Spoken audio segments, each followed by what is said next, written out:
کچھ ایسے واقعات جو اندیکھے اور انسنے ہیں آپ کو میرے چینل پر ملیں گے۔ اس کے لیے میرے چینل کو سبسکرائب کیجئے اور بیل آئیکن دبائیے۔ یزید کون تھا؟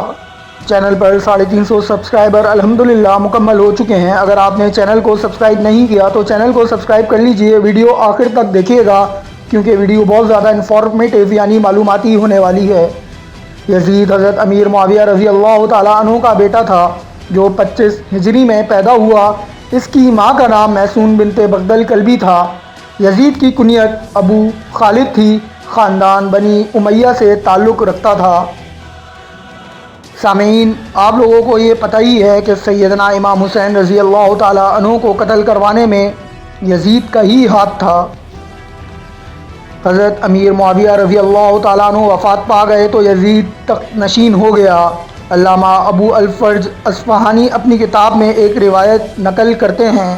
حضرت ابن عباس رضی اللہ تعالیٰ عنہ کو جب حضرت امیر معاویہ رضی اللہ تعالیٰ عنہ کی وفات کی خبر اور یزید کے تخت نشین ہونے کی اطلاع ملی تو وہ اپنے اصحاب کو شام کا کھانا کھلا رہے تھے اور خود بھی ان کے ساتھ کھا رہے تھے۔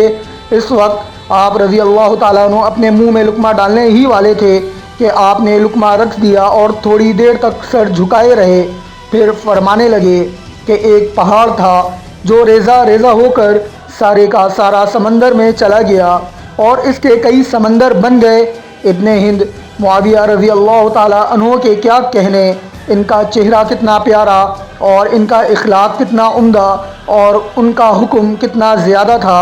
اس پر ایک شخص نے ان کی بات کاٹ کر کہا، آپ بھی ان کے بارے میں ایسا کہتے ہیں؟ حضرت عبداللہ بن عباس رضی اللہ تعالیٰ عنہ نے فرمایا، تجھ پر افسوس ہے، تجھے پتہ ہی نہیں کہ کون تجھے چھوڑ کر چلا گیا اور تجھ پر مسلط ہونے کے لیے کون باقی رہ گیا، سو اب تجھے معلوم ہو جائے گا۔ اتنا کہہ کر حضرت عبداللہ بن عباس رضی اللہ تعالیٰ عنہ نے اپنی گفتگو ختم کر دی۔ بہاولہ الاغانی جلد نمبر 16 صفحہ نمبر 37۔ جب یزید تخت سلطنت پر بیٹھا تو اس کو سب سے پہلے اس بات کی فکر تھی کہ ان لوگوں سے کسی طرح نمٹا جائے جنہوں نے حضرت امیر معاویہ رضی اللہ تعالیٰ عنہ کی زندگی میں ہی یزید کی ولی عہدی کو قبول کرنے سے انکار کر دیا تھا۔ اس نے ارادہ کیا کہ جن لوگوں نے اس کی بیعت نہیں کی انہیں اپنی بیعت پر مجبور کرے۔ اس مقصد کے لیے اس نے اپنی بیعت لینے کے لیے اطراف و اکناف کے ممالک میں خطوط و فرمان روانہ کیے۔ چنانچہ اس نے ولید بن عتبہ کے نام، جو اس وقت مدینہ منورہ کا گورنر تھا، ایک چھوٹے سے پرچے پر جو بقول مورخ طبری کے چوہے کے کان کے برابر تھا، ایک فرمان لکھ کر بھیجا جس میں اپنے والد کی وفات کی اطلاع کی اور لکھا کہ ہر خاص و عام سے میری بیعت لو، اور بیعت کے سلسلے میں حسین بن علی، عبداللہ بن عمر اور عبداللہ بن زبیر رضی اللہ عنہم اجمعین کو پوری سختی کے ساتھ پکڑو اور جب تک یہ لوگ بیعت نہ کر لیں انہیں اپنے پاس سے جانے کی اجازت نہ دینا، انہیں مہلت نہ ملنے پائے۔ بہاولہ تاریخ طبری جلد نمبر 5 صفحہ نمبر 238۔ ولید بن عتبہ کا مروان سے مشورہ۔ ولید کو جب یزید کا یہ فرمان ملا تو وہ بہت گھبرایا۔ اگرچہ مروان اور ولید انبن تھی مگر چونکہ وہ مدینہ طیبہ کا گورنر رہ چکا تھا، لیکن معاملہ کی نزاکت کے پیش نظر اس نے مروان کو مشورے کے لیے بلوایا اور اس کو یزید کا خط دکھا کر مشورہ مانگا۔ اس ظالم نے مشورہ دیتے ہوئے کہا کہ تم پر لازم ہے کہ اسی وقت حسین بن علی اور عبداللہ بن زبیر رضی اللہ تعالیٰ عنہم کو بلواؤ۔ اگر وہ دونوں بیعت کر لیں تو ٹھیک ہے، ورنہ دونوں کی گردنیں مار دو، اور یہ کام معاویہ رضی اللہ تعالیٰ عنہ کی وفات کے خیر کے اعلان سے پہلے ہو جانا چاہیے۔ بہاولہ الاخبار الطوال صفحہ نمبر 227۔ ایک روایت میں آتا ہے کہ مروان نے ولید بن عتبہ کو مشورہ دیا کہ وہ فوری طور پر حسین بن علی، عبداللہ بن عمر اور عبداللہ بن زبیر رضی اللہ عنہم کو بلائے اور ان تینوں کو یزید کی بیعت کے لیے کہے۔ اگر وہ بیعت کر لیں تو خیر ہے، ورنہ ان تینوں کو قتل کر دو۔ مروان بن حکم بنی امیہ سے تعلق رکھتا تھا۔ امام بخاری، امام نسائی اور ابن ابی حاتم اپنی تفسیر میں روایت کرتے ہیں کہ حضرت عائشہ صدیقہ رضی اللہ تعالیٰ عنہا نے فرمایا، حضور نبی کریم صلی اللہ علیہ وسلم نے مروان کے باپ پر لعنت فرمائی، جبکہ مروان سلب پدر میں تھا تو وہ بھی اللہ کی لعنت سے حصہ پانے والا ہوا۔ بحوالہ تاریخ الخلفاء صفحہ نمبر 298، سوائق مرحلہ صفحہ نمبر 606۔ مروی ہے کہ جب مروان کی پیدائش ہوئی اور اسے حضور نبی کریم صلی اللہ علیہ وسلم کی خدمت میں تحنیک یعنی گھٹی کے لیے لایا گیا تو حضور اکرم صلی اللہ علیہ وسلم نے فرمایا یہ گرگٹ کا بیٹا گرگٹ ہے، جبکہ ایک روایت میں ہے کہ یہ ملعون بن ملعون ہے۔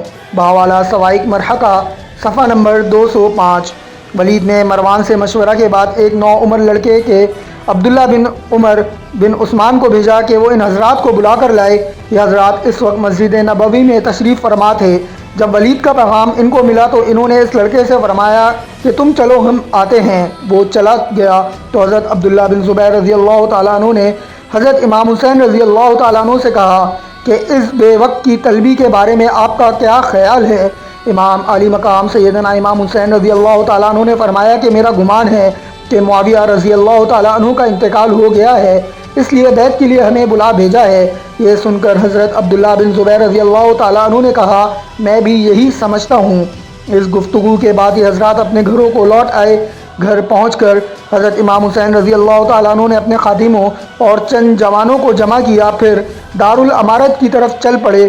وہاں پہنچ کر اپنے ساتھیوں کو ہدایت کی کہ دروازے پر ٹھہرے رہو، اگر میں تمہیں بلاؤں یا تم سنو کہ میری آواز بلند ہو گئی ہے تو سب کے سب دارالامارت کے اندر چلے آنا، لیکن اگر ایسا نہ ہو تو دروازے سے نہ ہٹنا یہاں تک کہ میں باہر آ جاؤں۔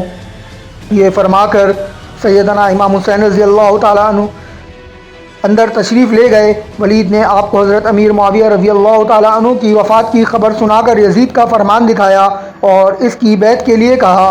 حضرت امام حسین رضی اللہ تعالیٰ عنہ نے ولید کی بات سن کر اس سے فرمایا تم نے جو مجھ سے یزید کی بیعت کے بارے میں کہا ہے تو مجھ جیسا آدمی خفیہ بیعت نہیں کیا کرتا، اور میں سمجھتا ہوں کہ تم بھی میری خفیہ بیعت کو کافی نہیں سمجھتے جب تک کہ تم سر عام لوگوں کے سامنے اس کا اظہار نہ کرو۔ ولید نے کہا ہاں ہاں۔ اس پر آپ نے اس سے فرمایا جب تم لوگوں کے سامنے نکل کر ان کو بیعت کی دعوت دو تو ہمیں بھی سب کے ساتھ ہی بلا لینا تاکہ معاملہ یکساں یعنی برابر رہے۔ بحوالہ تاریخ طبری جلد نمبر 5 صفحہ نمبر 239 تا 240۔ ولید چونکہ امن پسند آدمی تھا، اس نے کہا اچھا آپ تشریف لے جائیں۔ جب آپ وہاں سے تشریف لے جانے لگے تو مروان نے برہم ہو کر ولید سے کہا خدا کی قسم اگر یہ اس وقت بغیر بیعت کیے تیرے ہاتھ سے چلے گئے تو پھر کبھی بھی تو ان سے بیعت لینے پر اس وقت تک قادر نہ ہو سکے گا جب تک کہ تمہارے اور ان کے درمیان کثرت سے لوگ قتل نہ ہو جائیں۔ اس شخص کو قید کر اور جب تک یہ بیعت نہ کر لے یا اس کا سر قلم نہ کر دیا جائے یہ تیرے پاس سے نہ نکلنے پائے۔ بحوالہ تاریخ طبری جلد نمبر 5 صفحہ نمبر 240، تاریخ ابن خلدون جلد نمبر 2 صفحہ نمبر 649۔ حضرت امام حسین رضی اللہ تعالیٰ عنہ نے جیسے ہی مروان کی زبان سے یہ سنا تو فوراً اٹھ کر کھڑے ہو گئے اور فرمایا او زرقا، مروان کی ماں کا لقب کہ بچے تو مجھے قتل کرے گا یا یہ کریں گے؟ اللہ کی قسم تو جھوٹ بکتا ہے اور گناہ اپنے سر لیتا ہے۔ یہ فرمانے کے بعد امام حسین رضی اللہ تعالیٰ عنہ وہاں سے تشریف لے گئے۔ آپ کے اس طرح صحیح سلامت نکل جانے پر مروان بہت برہم ہوا اور ولید سے بولا تم نے میری بات نہیں مانی، اللہ کی قسم اب وہ کبھی تجھ کو اس بارے میں اپنے اوپر قابو نہیں دیں گے، بہترین موقع تھا تم ان کو قتل کر دیتے۔ ولید نے مروان کی بات سن کر کہا اے مروان تو میرے لیے وہ بات پسند کر رہا ہے جس میں میرے دین کی سراسر بربادی ہے۔ اللہ کی قسم حسین رضی اللہ تعالیٰ عنہ کے قتل کے عوض اگر مجھے مشرق و مغرب میں تمام دنیا کا مال اور سلطنت بھی ملے تو میں پسند نہیں کروں گا۔ سبحان اللہ، کیا میں حسین رضی اللہ تعالیٰ عنہ کو صرف اس لیے قتل کر ڈالوں کہ وہ کہتے ہیں کہ میں بیعت نہیں کرتا؟ اللہ کی قسم مجھے یقین ہے کہ جس شخص سے قیامت کے دن اللہ تعالیٰ کی بارگاہ اقدس میں حسین رضی اللہ تعالیٰ عنہ کے خون کا حساب لیا جائے گا میزان میں اس کا پلہ ہلکا ہوگا۔ اس پر مروان نے جھلا کر کہا اچھا تمہاری یہی رائے ہے تو پھر تم نے ٹھیک کیا ہے۔ بحوالہ تاریخ طبری جلد نمبر 5 صفحہ نمبر 240، بحوالہ تاریخ ابن خلدون جلد نمبر 2 صفحہ نمبر 249۔ ناظرین، یہ جب یزید تخت نشین ہوا اس کے بعد وہ بیعت کے لیے سیدنا حسین رضی اللہ تعالیٰ عنہ، سیدنا عبداللہ بن عمر رضی اللہ تعالیٰ عنہ اور سیدنا عبداللہ بن زبیر رضی اللہ تعالیٰ عنہ کو بیعت کے لیے مجبور کر رہا تھا۔